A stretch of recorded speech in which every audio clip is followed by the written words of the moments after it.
ऐं ग्लौं शिशिरायै नमः ॐ ऐं ग्लौं ज्वालिन्यै नमः ॐ ऐं ग्लौं रुच्यै नमः ॐ ऐं ग्लौं शुक्लायै नमः ॐ ऐं ग्लौं शुक्रायै नमः ॐ ऐं ग्लौं सुचायै नमः ॐ ऐं ग्लौं शोकायै नमः ॐ ऐं ग्लौं सुख्यै नमः ॐ ऐं ग्लौं भेद्यै नमः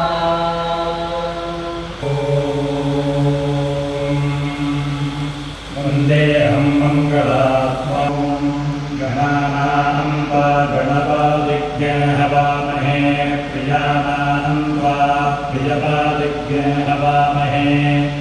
दीनां वा आदिपतिज्ञ हवामहे वसो मम ॐ श्रीमहागणपतये नमः ॐ नमो भगवते रुद्राय नमस्ते रुद्रमञ्जलाभुतोपयिताभे नमः बाहुभ्यानुपते नमः या ते रुद्रशिवा तमोरघोरापापकाशिनी तया आनस्तम्भा सम्पावया गिरीशं ताभिचाकशीः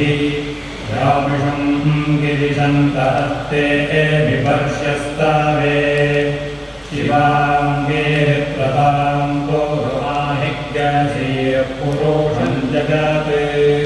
शिवेदवचसा त्वा गिरिशाच्चावदामसि यथा नः सर्वमित्यजयक्ष्मज्ञ सुमना असत् अध्यावोचदधिभक्ता प्रथमो नियुव्योऽभिषक् अहीयज्ञश्च सर्वान् जम्भयन् सर्वाश्च